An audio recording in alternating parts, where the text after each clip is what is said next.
is your house. Oh, this is your house.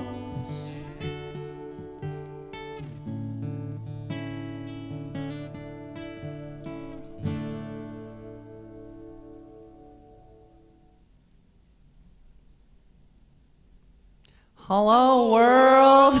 Hey. You're the one who didn't say it. That's your line, bro. Oh, my goodness.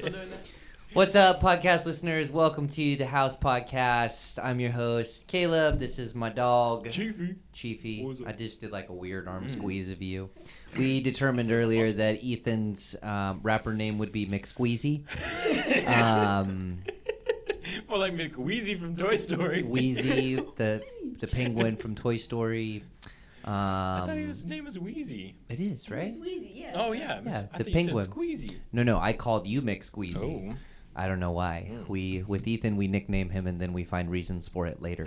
This is often. We got two guests with us today, and we are super excited. The first on the far left is someone you're probably familiar with on the pod. I think I was doing a brief tally the other day, and she has actually won the most games on our podcast out of anyone, which is crazy We can change because that. you and I are on this thing every week. I know, that makes sense. And I'm I've only pretty been on it sure twice. Hannah has still won more games because we lose playing each other. Oh. Like, it's only the two of us and we both lose sometimes. We both lose. We both lose. I played a game where it's only us. Yes, We're so- and we still It's like lost. playing tic-tac-toe with yourself, you know? Yeah. You just lose every time. So, go ahead and introduce yourself. Far left, you Hi, are I'm Hannah. Hannah Good to see you Orozco. guys. She works here full time, not for the pod because none of us are paid for this, but here It's at the just church. part-time. Yeah, part-time pay, full-time hours. Am I right? No, I'm just kidding. Yeah. They take care of us here. And then next to her, we have a new first-time guest. This is Hey, I'm Grace. Grace Orozco. And contrary to popular belief, these two are actually not related at all. I'm just kidding. We were commenting at the start at how their voices are actually rather similar. So sometimes you might think Hannah is talking and it's Grace, and sometimes you might think Grace is talking and it's actually me.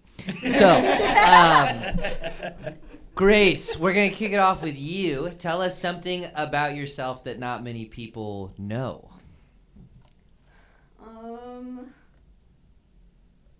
Something they don't know. I was telling Caleb earlier, me and Hannah pretty much have open lives here, so there's not much people don't know. A fun fact, I'm graduating high school. Let's go! I finished like a month in advance, So you just been chilling. yeah. Nice, for that day. nice. I love that. And post high school, you're sticking around for the summer, but then you're planning to head off to, there it is, the Zeal School of Ministry, ZSOM Class 5. Let's go. I love round numbers. I just Wow, choked round on is my your copy first. as I said that. Speaking of which, this is the 25th episode of the podcast, which is super cool. Nice round Another number. round number. Another round number. I'm actually excited that next week when we hit 26, which is technically like the halfway to a year mark, we'll have hit like 6 months of podcasting.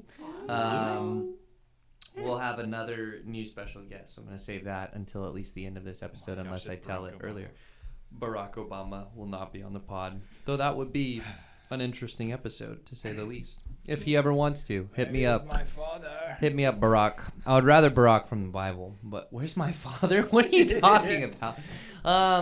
That's super cool, Grace. We're excited that you're graduating. We're excited that you are heading off to Zeal School of Ministry. Hannah, anything new going on with you in the everyday lives? Well, I guess a fun fact about me is... Have I ever asked you that on the podcast? Something about yourself that not many people know? I don't know. Okay, well, just in case. Yeah, what do you got? When I'm not working here, I'm writing a book Oh yeah. That's fun. Oh yeah, you're writing a children's book. Yeah, I Wait. really like writing books and drawing and illustrating and stuff. So that's something that I got into recently. Wasn't the main character in one of them an armadillo? No, it was a raccoon. A raccoon. A raccoon. Although maybe coming soon. And what Armadillo. did we name him? Barabbas. Barabbas, that cheeky fellow. Barabbas the raccoon. I would read that to my kids for days. I love that. But then I've been hyper focusing on Uganda since that's a couple weeks away, and learning the language is like another secret obsession I have. Yeah. You wrote a song, right? Am I spilling the beans? Wait, In Lugandan? Yeah. I heard it when you accidentally had the speakers on in the bookstore.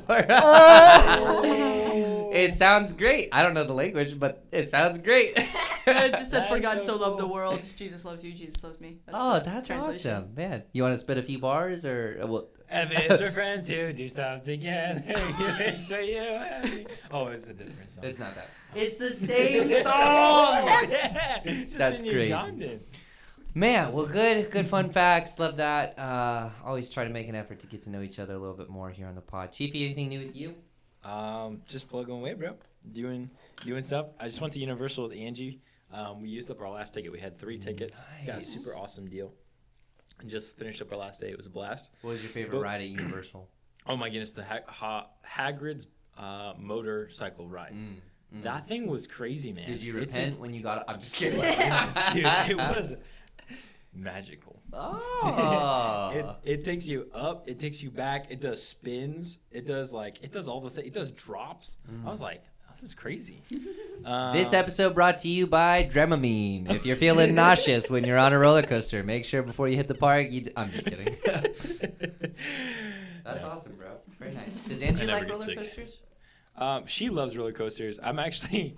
You don't like roller I coasters? don't. Okay, I like roller coasters, but I need the first one to be like really crazy to get me going, and then I'm like, okay, let's The do it. adrenaline is there. Yeah. But like before that first ride, I'm like, oh man, I don't want to do this. It's like But doom. it's okay.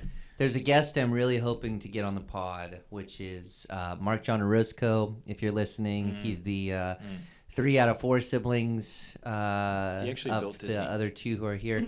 I went to Busch Gardens with him one time, and we had this amazing overcome your fear moment where I got him to go up on Falcon's Fury with me, and I have never been so concerned someone was going to pee their pants right next to me. You made him go on Iron Gwazi as his first ride, and he had never been. That's on it right, before. we And did do he that. always First talks ride? about that. Yes. No, Oh, you're right. I never got him to go on Yeah, it Falcon's was his Fury first with ride of me. the I'm day. He went still on Falcon's Fury trying to later, get though. him. He Yeah. went later. Yeah. But himself. no, you're right. We did Iron Gwazi together. He's still scarred. He went and bought T-shirts afterwards. It was awesome. Yeah. I loved it. Mark John, if you're listening, you gotta get on the pod, bro. We'll do an episode on overcoming your fears.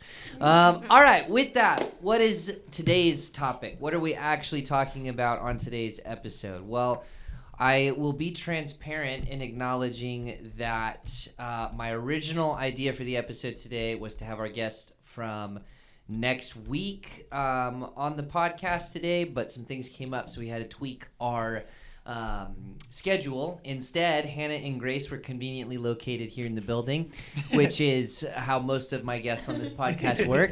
And as I looked at the 2 of them, an interesting idea came to my mind, which was maybe we could talk about serving in ministry with family, right? And for many of you who have served here or been in ministry for any length of time, you know that kind of serving ends up being like a basic like expectation of being at church.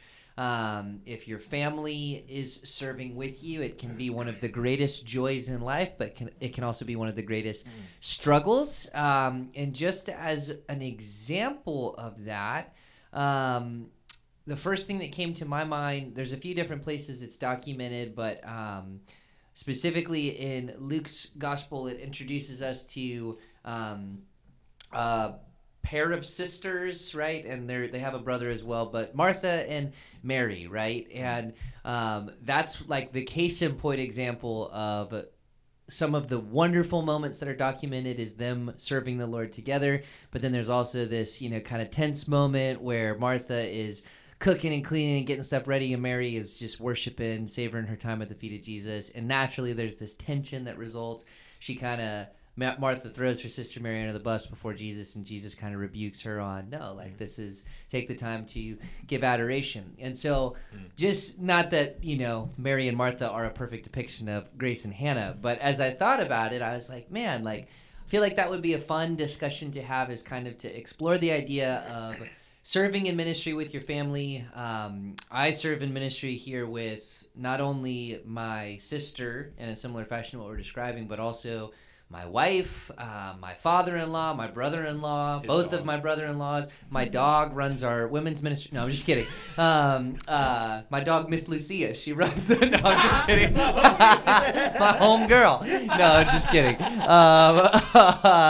No, that's crazy. I can't believe I just said that on a podcast. Anyways, yeah, it can be some of the greatest joys. It can be some of the greatest struggles, and especially as we have this unique opportunity with these two, I wanted to kind of explore that idea and hopefully leave you with the reality that serving is always going to have ups and downs, but it's well worth it in the end. So we'll get there.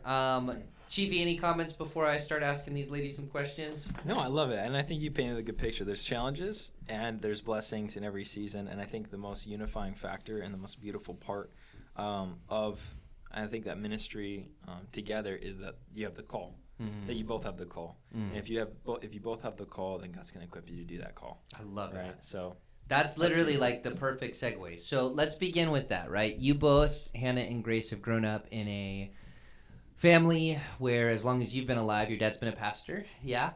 And so naturally, I could be wrong, but I imagine pretty early on you probably started having conversations about the calling that's even just on your family's life to be involved in serving at church. And so I'm just curious, like, maybe could you guys share a little bit on what that calling to service looked like for you? Were there pressures from your family? Was this something that you just kind of like rolled with? Were there specific conversations leading into that?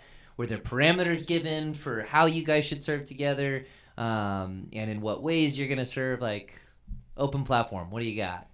You want to start? Very loaded question. Yeah.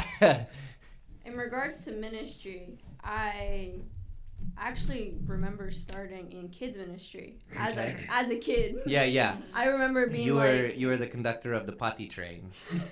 I remember literally being still in like 4th grade and helping in toddler room. Yeah?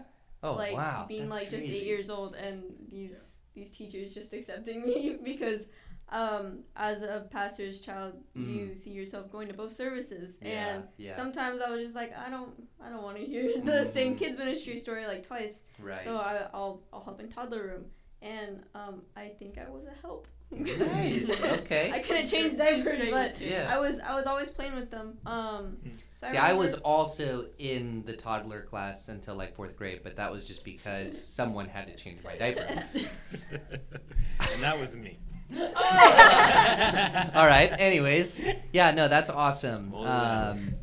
Hannah, same thing, similar memories. Yeah, I mean, I think that just growing up in the church, it's been visiting our dad from a young age when he works. Coming in with our mom. I remember like from a young age, before we got lawn service, I remember like our mom would be on like a Saturday. Okay, kids, we're gonna go to the church and pull weeds together. You know. Yeah. And then I think my favorite part of the week was when it was Tuesdays, and we would come and visit Caleb and David and Josh and all these different people that are like, we were like, oh my gosh, it was we're like gonna the go see them. it was a cool like, college group helping out at church cleaning. And Yeah, we were so little. cool. Yeah, it was.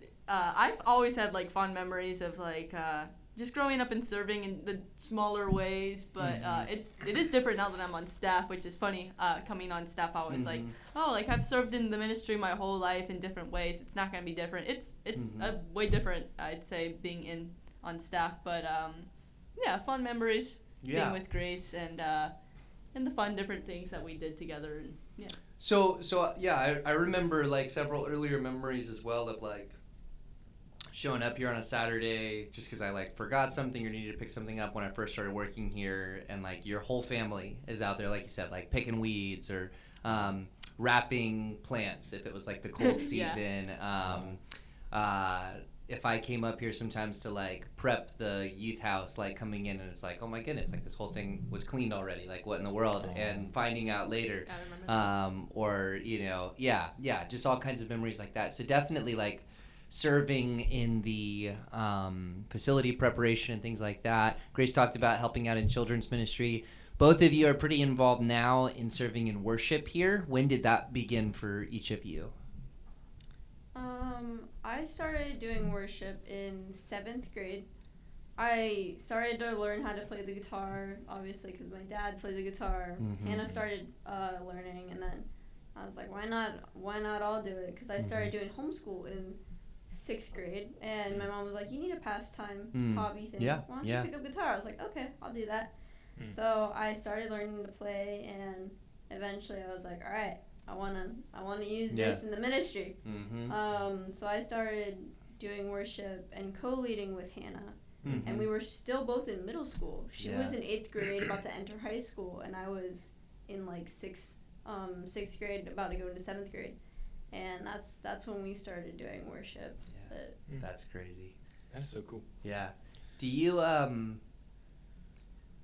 were there conversations like building into you guys, I guess, serving in a more like formal way like that, as opposed to like just showing up and cleaning? Like, I know like before I have any of you guys serve on worship, I have conversations with you guys about like the heart of worship and what that looks like, and we're not up here performing, but at the same time, like there is responsibility and expectations for practice and punctuality and things like that. But like from your parents, especially growing up in a pastoral home that was already so involved, like did they have conversations with you guys about the same types of things? I mean, I remember from a young age, I wanted some type of, I remember just being like little and wanting a way of like connecting more with my dad, you know, and worship was something that he did back then, you know, and I thought it would be really cool from a young age to, hey dad, I want to learn guitar, you know, and have that like bonding, you know, and so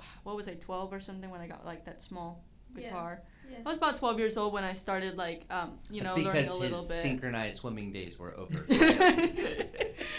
No, they were still going. Oh, he just does that with Ethan. I'm so sorry. Yeah, that's our day. Our experience.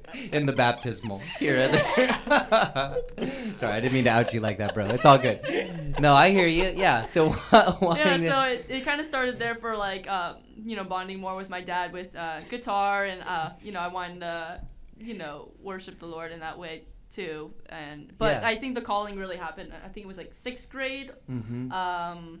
Just getting into middle school. I remember like a Wednesday night, it was like the first time I remember like the Lord actually like speaking to me. We were reading about Josiah the king and how he was really young, and then I don't know, there's a part in there, I guess we were talking about like him worshiping the Lord, and then my dad mentioned something about a guitar all of a sudden, I guess, and I guess it leaped out to me. Not that guitar's in the Bible, but but I guess the Lord spoke to me in that message somehow, saying, Hannah, I'm calling you to do worship, you know, and don't be afraid as a young kid to you know, start that. And then I remember coming into like discipleship, Caleb all of a sudden popped it on me, and I think it was Maddie or something for like piano. And like, hey, do you guys want to like do 2 songs for on Tuesdays? And it's the songs that we were learning. Dude, we did a worship workshop, and I think that was kind of like also like the start of it, you know, more so. And I have very fond memories. That's where we did the 2 songs that we practiced for the worship workshop, and ever since that's kind of where it started. Yeah. Wow. Long time ago. So that's interesting. Fast forward, right? You both served separately and then also together for different seasons. Was there ever any warnings? And if not, or if so, did they prepare you for the reality of serving together and naturally tension arising? Because it is different serving with your family.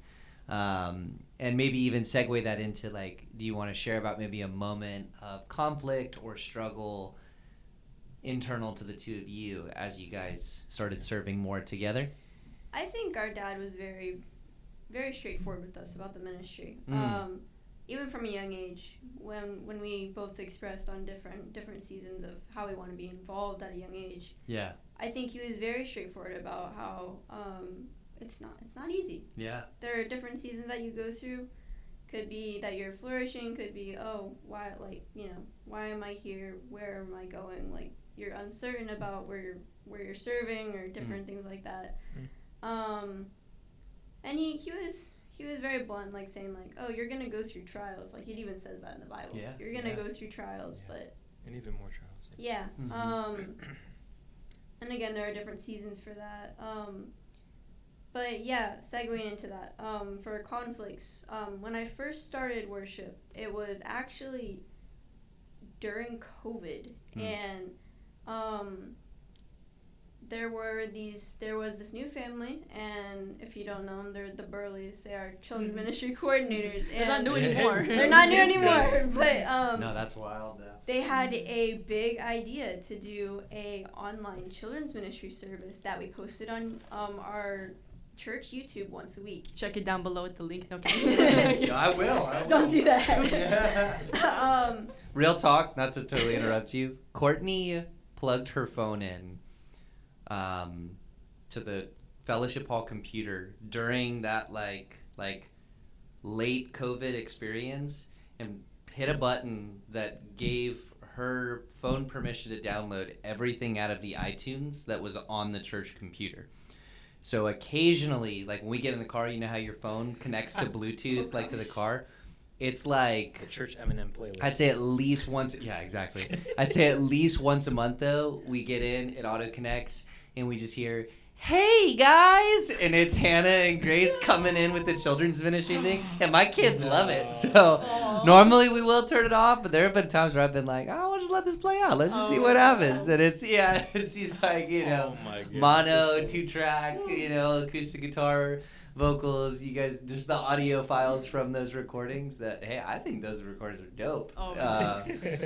They serve their purpose for sure. They're far less embarrassing than the things that James and I recorded during COVID, which we played one of those on Easter. But anyways, keep going. That's nostalgic right there. It is. But yeah, we obviously everything went online during COVID, so they had the big idea of doing that once a week, and they had the idea of doing a puppet show, do normal kids ministry songs, and just different things like that, and then a sermon with painting involved. And now it's normal for us. Now that they've introduced it to the church, but back then we were like, whoa, that's huge. Okay, we'll do this. And so me and Hannah co-led in children's ministry songs, and she played guitar and sang, and I sang, but mostly just did hand motions. And how old was I? 12? You were young. Yeah, I was really young. I was like 14 or something. Yeah, so I was 12. And that was something that I, as a 12-year-old, I didn't exactly know if I wanted to do. Just because it was, during COVID, you're not really doing anything. But I didn't exactly like just doing hand motions and singing. Right. I think mostly it was because I was immature. I was 12 there, so my heart was definitely not in the right place with that. There were a lot of weeks where I remember very clearly having not a good attitude about it. Angie was our middle person. Angie was our middle ground of go to Yeah. Angie if you have a conflict. Mediator. Or she was our therapist. But there was a lot of times where I had a really bad attitude about like, oh, I don't want to do this right now, or like if we had to re-record something. There were times where we had sound issues and we had to re-record the whole worship, and I'm like, I don't want to do that again. And that definitely showed conflict with me and Hannah, or just in the ministry, like why is your heart not in the right place? And after that, I definitely had to like check my heart, like why am I feeling like this? Where is my head at? Am I really thinking, oh, this is for God, or am I thinking, oh, I'm too cool for this right now? Yeah. What were your thoughts on the conflict of that? I think me and Grace have we have hearts for similar things. Me and her both love kids. She works with kids. I work in kids ministry, and we both love worship. So in those ways we're similar, but I'd say personality we got some differences. I don't even think Elaborate on that. So like, what do you mean by that? Different, like. I'm just a different person than Yeah. she is, and Yeah. she's much We different. both have strong personalities, Yeah. but they come out in different ways. Yeah, for sure. Okay. I'm okay. very outgoing, Yeah. do it all type of person. I love kids ministry worship. I'm more so on the outgoing side in kids ministry worship, and it's not for everyone. Doesn't mean that like that's you're sinning because you don't like kids ministry worship. Sure. But I think Grace is the cooler, chiller sister of us two. Just, That's in awesome. so many ways. Yeah. But just different personality, and then also, like there's this side of when you're wanting to serve the Lord, there's always warfare. I think yeah. from a young age we've been aware of that. Yeah. That it's like there's a spiritual battle that always wants to go on too. Right. So Yeah, it shows in different ways too. Like that was definitely spiritual warfare for like, just like the enemy messing with my heart with like, oh, you're too cool for this. Like that idea planted in my head was definitely not from God. Right. Yeah, it definitely messed, and then it got in the way of the whole ministry of that. Yeah. And it definitely made us have conflicts pretty frequently with that. I would say if I'm confessing on like something that I struggled with, it's like when me Gracie skipping a little bit forward now, I did worship, for youth for middle school and high school, and then Gracie came in later and started playing guitar as well with me, and I'd say it was hard because we clashed a lot because we're both two leaders wanting to lead on guitar, and that takes skill and maturity to be able to play together, to hear each other out.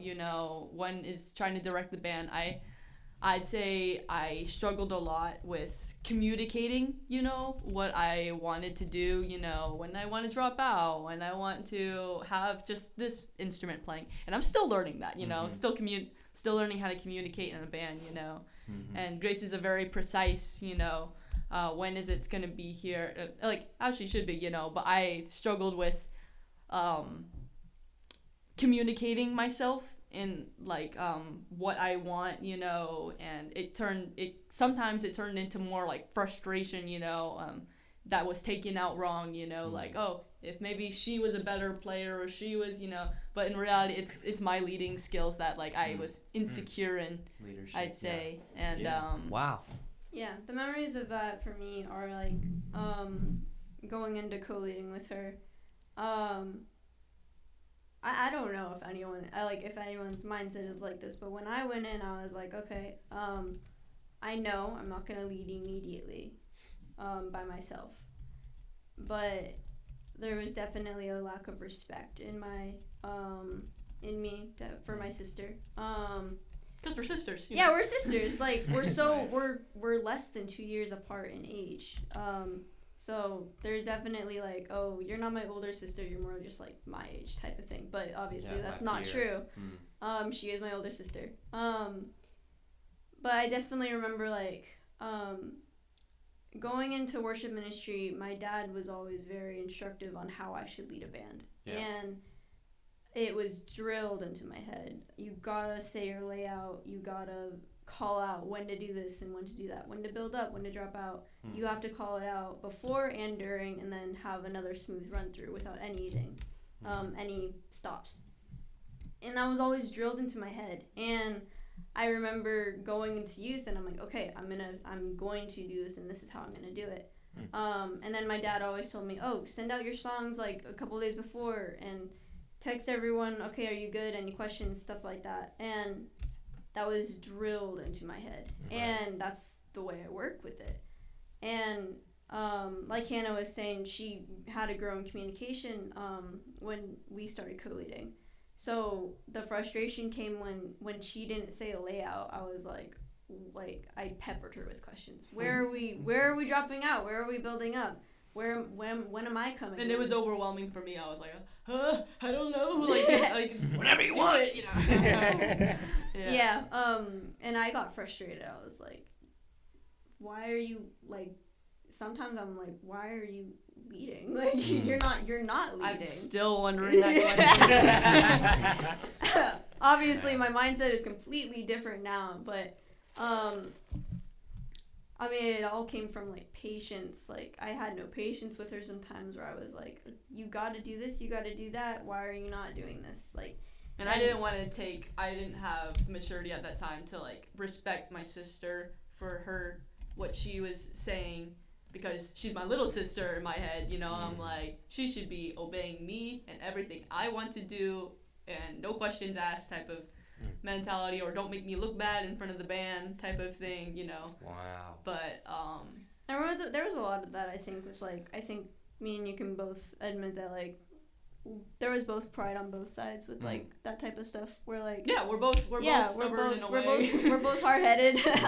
I was prideful where in the aspect of, oh, why are you not saying the layout when I'm saying a layout when I'm leading the song? Yeah. And then pride on her side where she's like, why, you're my little sister, you can't tell me what to do. Like, Yeah. Even if it is like not delivered well. I look back and I'm like, oh, if I delivered it a different way instead of like demanding, maybe suggesting, hey, why don't you maybe like try to practice even in your own time, say the layout and remember the layout before you go on and tell the band. So yeah, there was definitely deliverance errors on my part with that stuff. No, but I love it. That's nice. Yeah. Did you have something you wanted to say? I think both of you have mentioned aspects of communication being huge. The way that you deliver things, the way that you receive things, the way that you respond to communication, how you are diligent in communicating. I think that's beautiful. I think that's how a lot of relationships work. I'm not sure. I'm not on worship. I haven't ever done worship really, except for one time that Caleb threw me into young adults on electric guitar, and I never saw the light of day again when that happened. I don't know why. I was so good at it.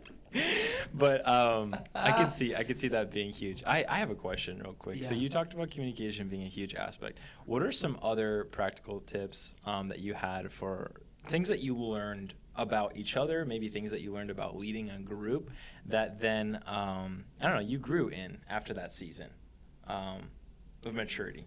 I think we both learned that we both get overwhelmed, but in different ways. Yeah, Grace is... She gets... I externalize my feelings a lot. She gets freaked out. And vocalizes that? Like... Like more vocal than you'll Grace? know when I'm stressed. Yeah, I'm an she'll open vocalize book. it. And then with me, I can vocalize it, but to someone that I trust. She's more internalizes. I internalize it, and then it's bad, but I let it build up to where it's like, oh, I could take more, I could take more. And then you just shut down. Yeah. Wow. I feel like I can work so much more efficiently with both of you hearing that now. I know you both, and I know all that's true as you're saying it, but like to put it in words and be like, oh wow, like no, you see it it's now? good to know. Yeah, it's good to know for probably good for us to like. Yeah. I've never given much merit to like personality tests or things like that, but I know like this one church that actually, like even if just for like a fun game, we'll have new employees like take an Enneagram test or like things like that, and have conversations about it so that they can discuss like things like this, right? And even just like, okay, like Grace internalizes and will keep going until she like shuts down. Hannah wears her emotions straight on the sleeves. Like I know that, but I don't know that I would have vocalized that without even just hearing you guys describe that. So I think that's really cool. You said you had a question though? I did ask one question, but I have another question if I can remember it. Never mind. So I wanted to bring it back to you because I love this. In my brain. We kind of began the conversation acknowledging, especially as it pertains to like serving in general, like consider the calling on your life to serve, right? Like your dad warning you in advance, like it's not going to be easy. And while there are certain things that we will just do because we're a family and we love Jesus and we'll step into this role, things like, coming up on Saturdays and cleaning the property and stuff like that.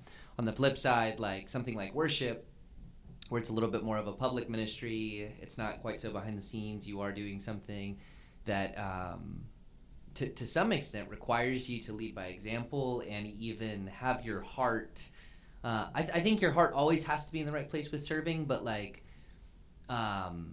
maybe it's easier for the heart to be prone to wander in worship, whether to pride or to emphasizing the wrong thing, than maybe like wrapping plants. I mean, there's definitely you can grow bitter and disgruntled in that, but it's work that seems a little more transparent to that versus like I think it's easier to develop superstar syndrome when you're on stage and in front of people and stuff like that. But coming back to like you acknowledge, so considering that calling and verifying, like, is this something that the Lord is actually leading us to do, to step into? And in doing so, like, it might be fun, it might be a more positive experience outward than this, but it's still going to be hard. And that calling, I think you brought it up, Chiefy, is something that you have to keep coming back to. And I think even in you guys' situation, like, being able to get past, like, oh, this is my sister, this is my friend, this is, this is someone I can receive in some ways and can't receive in others, like, evaluating each other. Is Hannah called to this? Is Grace called to this? Because if they are, we got to get over stuff, Yeah. And then in tandem with that, like, I love that you brought up the reality of warfare, right? Because serving is hard enough without the enemy seeking to oppose every single thing that you're doing.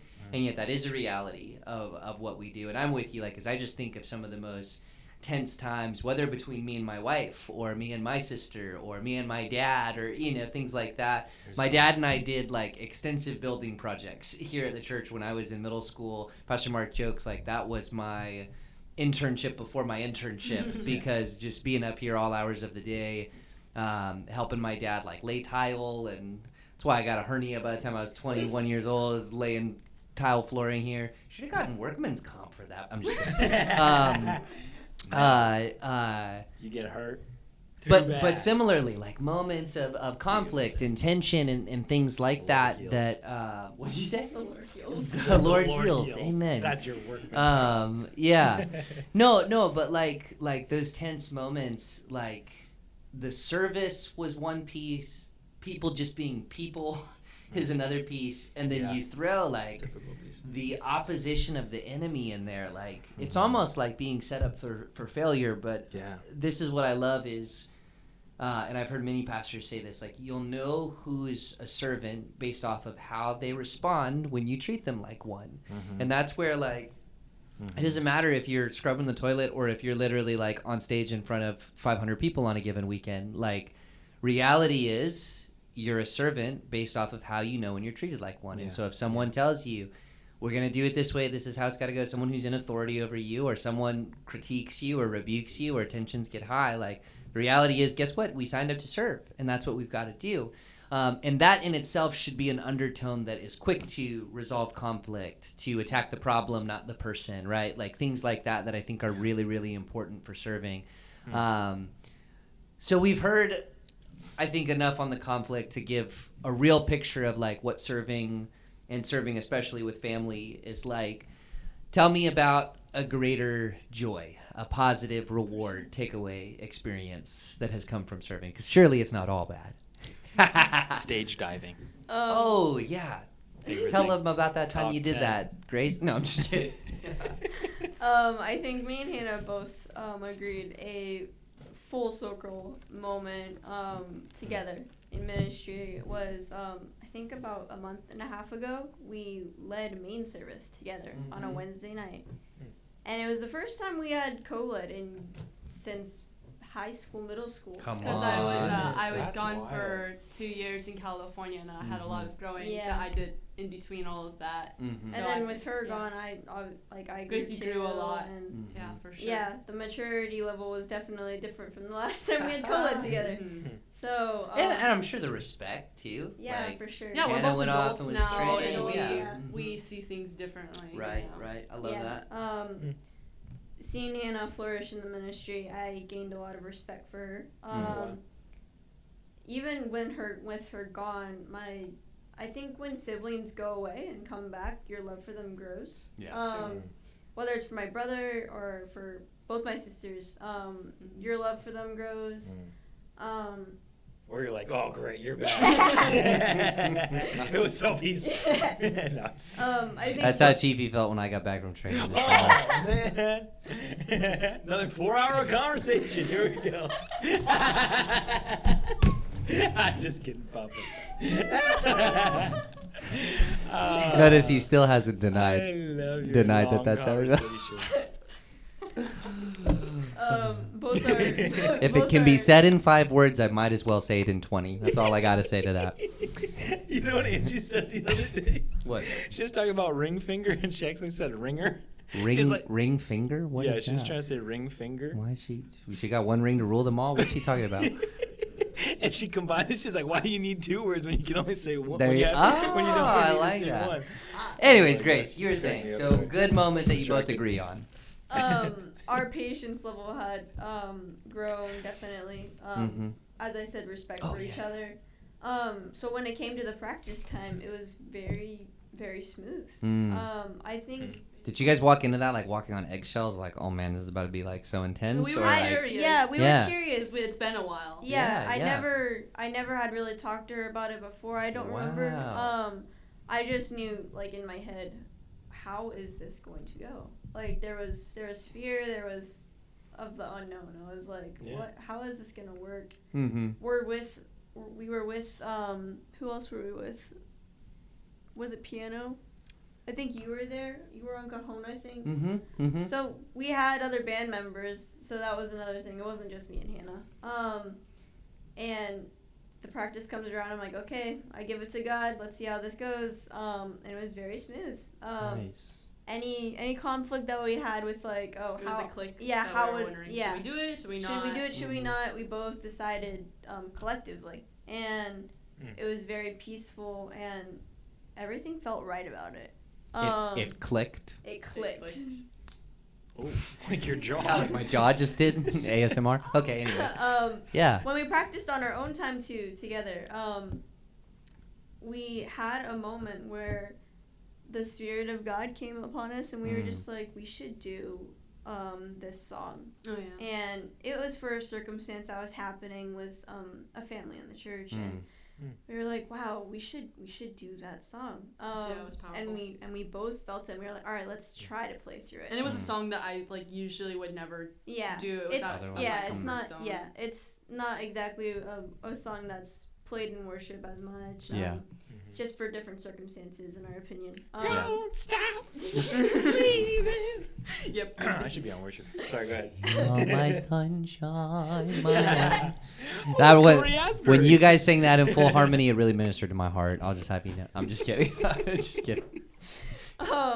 And we played through it, and both of us started crying. Wow. We were like, this felt so right to play this. So we went into it, we played it, we were like, okay, this is it. And during our worship set, me and Hannah had both never done this before, but we had a time of waiting on the Lord, and we initiated it, which is something I was very new to. I had never done that before. I had been with Angie, and she had done it before, but never with my sister.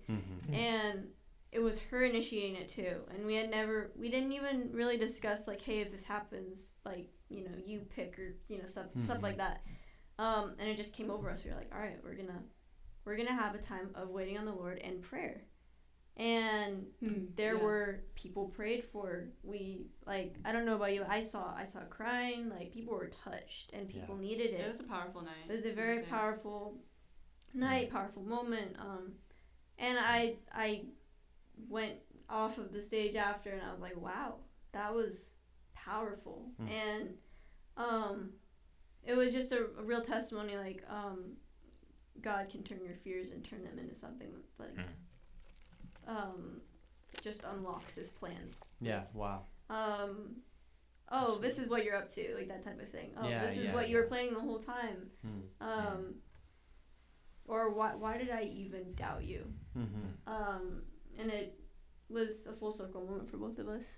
Yeah, I'd say that I fully acknowledge that like Grace's calling is like the Lord has definitely called Grace to leading worship. And when I got back, I know I've been here for about like a year now, back from California, but like seeing Gracie and her calling this past year has been evident that like the Lord has grown her in so many different ways, and skill and her heart for worship. And I think a special moment for me was, I don't even know if you remember this, but I think I was like stressed about something, and like, but you came in and like you picked up the guitar and you started like just worshiping the Lord, and I was sitting there and I started just crying, and it just That was very early on when you came back. yeah, just her heart for the Lord, like I guess just that worship, you know, it was 100% worship, you know, and I was so touched by that, and just to see the growth that I think both of us definitely had, you know, through it. And there's no doubt that I think when Gracie gets back from Bible college, you know, we'll be having a lot more times leading worship together, which is awesome, you know, as sisters. And but I just I'm so proud of her, and it's awesome to see where the Lord has brought us now, full circle back, like, you know, a couple years later in it. And that moment was really, really sweet. And I think If you had to boil down some of the key lessons that you learned and communicate that someone that's starting in ministry, or you could say worship leading, because I know that's where you guys both kind of stem from, what would be some of like the main things that you would say? Communication is key. I know that's a common one, but it's The two Ks. That's good. It's true. Communicating is huge, you know. That's where the enemy wants to get involved, you know, and make us overthink, you know, and so just communicating how we see things, you know, and respect. I think respect is a big thing that that I learned, you know. We both you learned know, that. There's also a time and a place to bring stuff up, for sure. I think we both learned that, especially co-leading here in middle school and high school. There's a time and a place to address stuff, whether waiting till you get That's home. always like publicly in front of everybody, right? We're hashing this out in front of the Right congregation. now. In front of your team, in front of the That's congregation. such a funny thing that you say, because I actually had experience with that recently too, with not because I don't do worship, but I do nursing in my job. And when we go into a patient's room, if the doctor says something, usually like a resident, that's like not right, I learned you can't talk to them in front of the patient, because you guys have to have camaraderie and you have to be in unity. So when you both step out, you'd be like, hey, like I noticed that you said this. I don't know if this is what you meant, but my experience, like this is what happened. I don't know if you want to like talk to the, you know, attending about it or whatever. But then you kind of like preserve a level of dignity.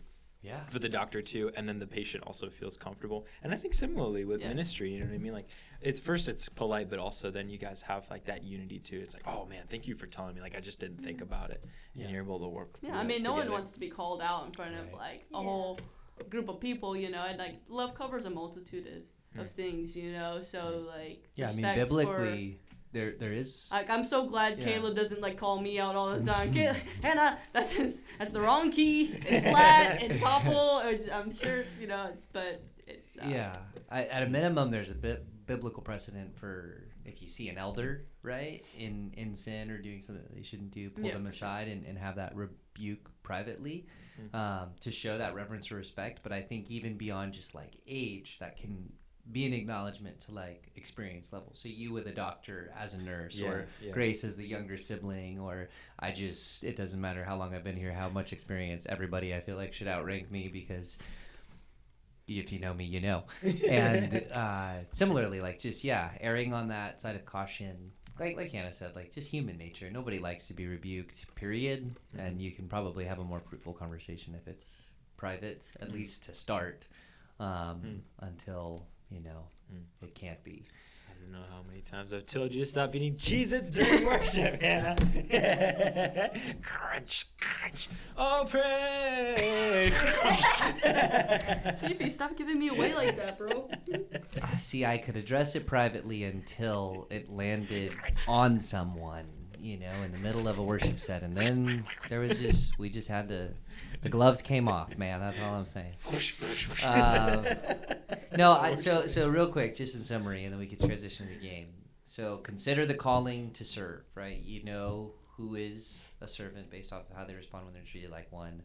So make sure you're called to serve in that regard. Prepare for or expect warfare, right? Yeah. The enemy is going to keep being the enemy. People are going to keep being people. So you prepare for that with patience, with communication, with respect. These different things that you said really jump out to you guys. And prayer. The word, always, yeah. That's huge. And then trust that despite the challenges, serving will be worth it in the end, right? Absolutely. Is it? Yes. For sure. Is it worth it? For sure. Okay. I love that. Yeah. Trust it will be, and Good. I don't know. I have full faith. Like it's one of the greatest mysteries to me that God uses imperfect people to lead imperfect people, particularly in what we're talking about, ministry, the context of investing in souls and trying to prepare them for eternity from this side.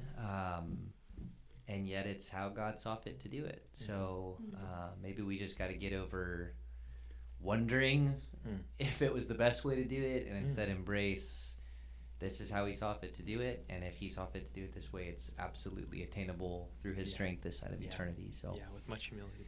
Much humility. Love that. Yeah. All right, sweet. Well, that's what we got for you. That's serving with siblings, serving with family, maybe all around just serving, because whether it's your family or not, serving is going to have its challenges, so lean into them. I don't love this saying, but in the Navy we say it this way: embrace the suck. Like, it's going to be rough. So if you just walk in expecting that, I mean, once again, it's service. Like a vacuum salesman. Embrace the suck. There you go. All right, with that, we got an interesting game today. So let's transition over to this. Some of you who are far more avid on social media than I are probably familiar with the concept of blind rankings. Can I get a woot woot in the chat? There it was. I'm just kidding. I have no idea.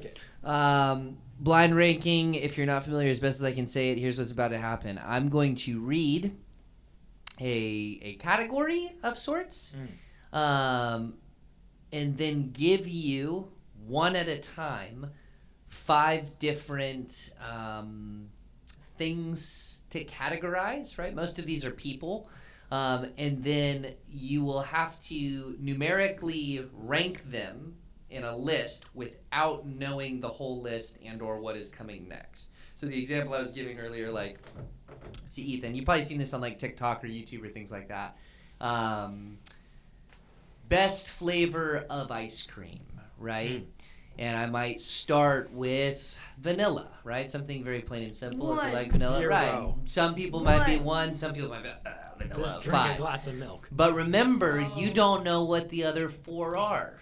They could be weird. They could be exactly what you. It could it's blind ranking. You don't know.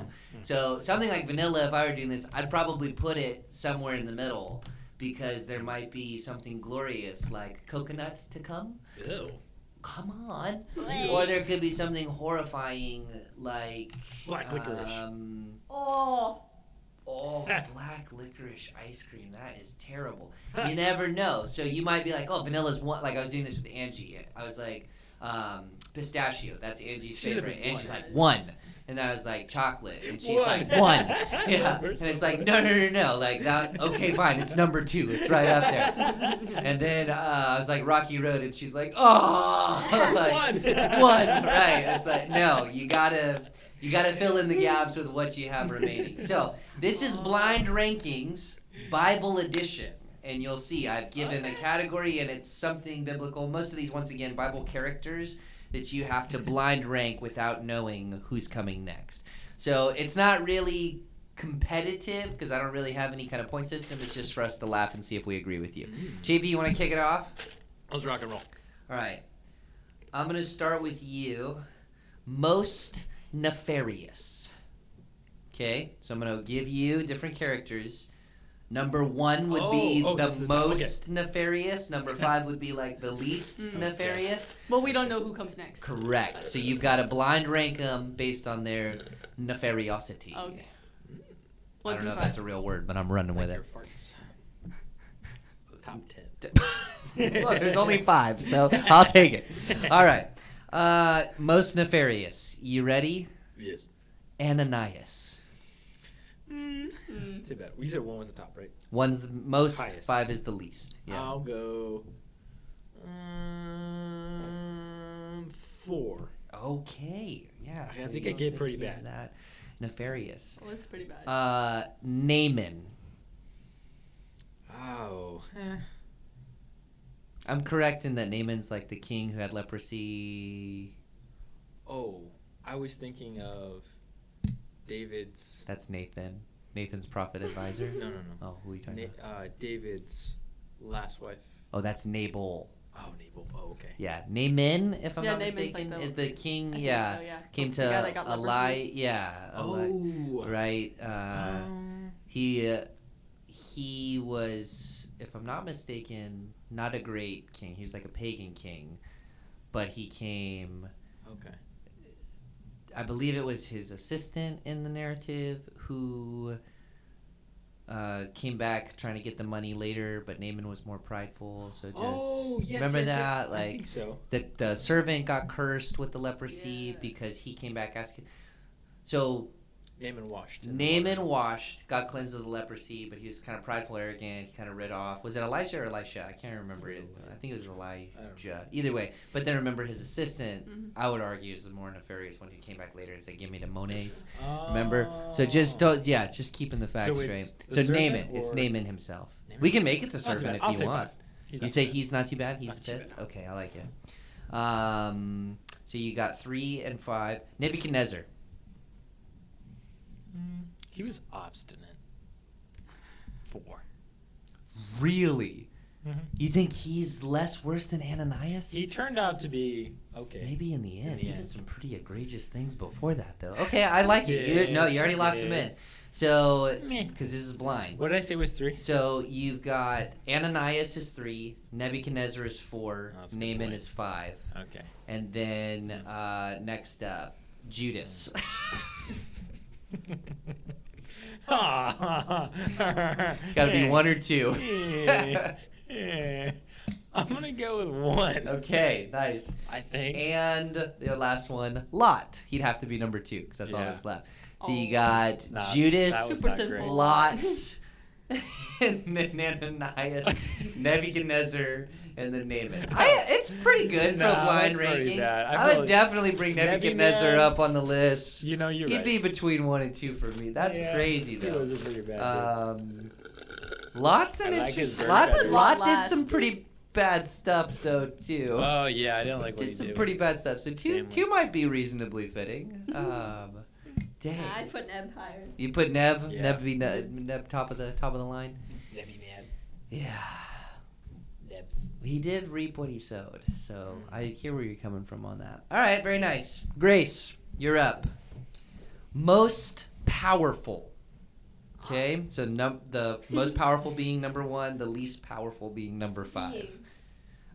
Yes, these are Okay, all. okay. You'll see. All right, let's begin with Moses.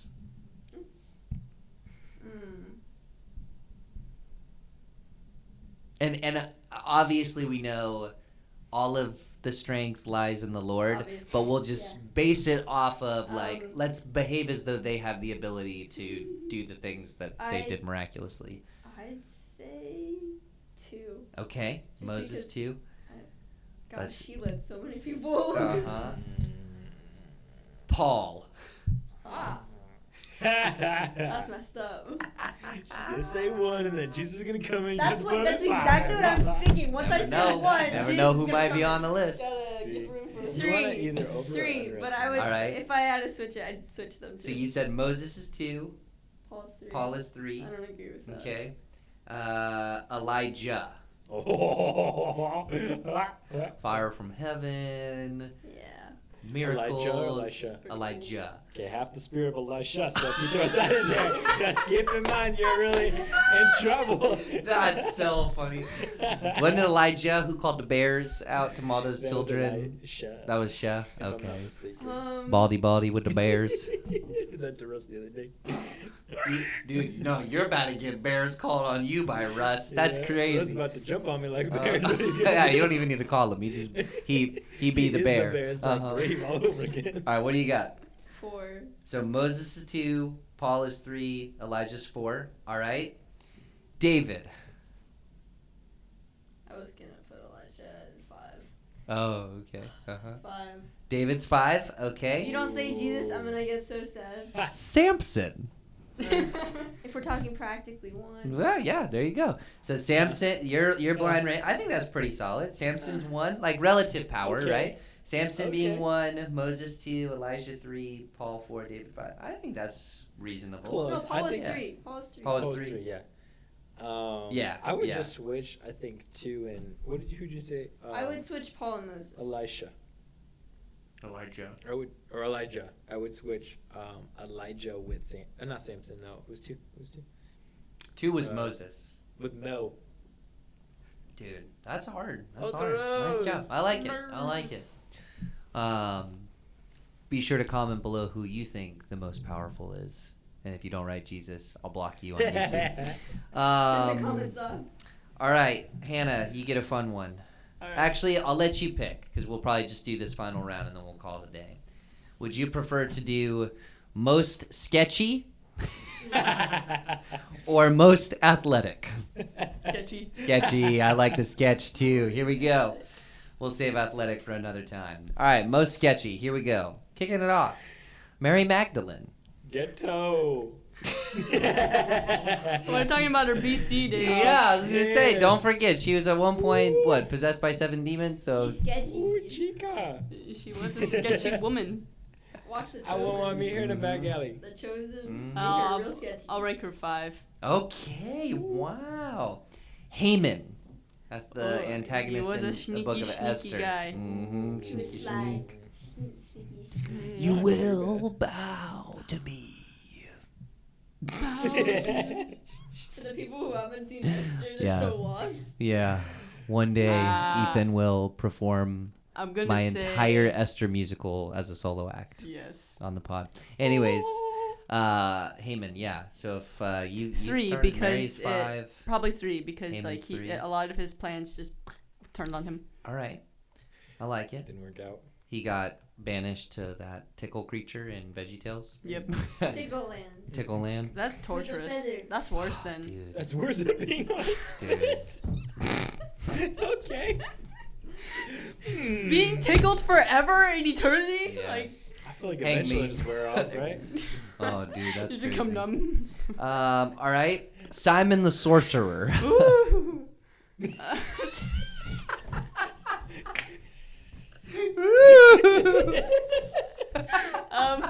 That was awesome. No. I love that. Oh, that's not the He's angle I trying to wanted. hook you up with the dough for the powers. Need the spirit. Yes, I'm so glad that you got this one. Give me spirit. Oh, I already have someone ranked at 4. Yeah. No, you did what? 3 and 3. You did 3. yeah, you did 3 and 5. So you could put him at 4 if you wanted. After Haman, but before too Mary bad. Magdalene. Yeah, I'll put him up. Okay. If you put All right. Jesus, you're done. So 3, 4, and 5. Right. You never know who's coming. This is one of those cases. The lame man's friends, the ones who lowered him through the roof rafters. They broke the roof. They're so Dude, good. those guys are some sketchy Number boys. 1. Okay, Ooh. 5. 5. 5. No, you've already given 5. I did. So they would have to be 2 or 1. Because you did Mary Magdalene is 5. That's okay. Haman is 3. Oh, yeah, I Simon the Sorcerer is did. 4. Yeah. So 1 or Yeah, 2. yeah, you 1 or did. 2. Not Oh, knowing what man. number It's 1. not bad though. Number 2. Yeah. You put him at 2? Yeah. Alright, I respect it. Number 1, you ready? Because this is just where it goes. Jezebel. Absolutely Yeah. number 1. Jezebel, that voodoo mama juju.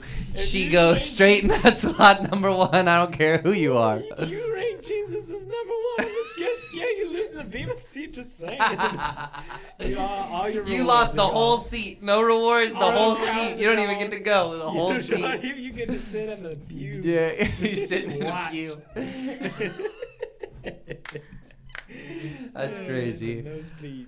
All right, y'all. That's great. That's a good place to stop it. Thanks for tuning into the pod. Hannah and Grace, thanks for hopping on. Great episode today. Love to see serving along with your family. And hey, those blind rankings, that's pretty fun.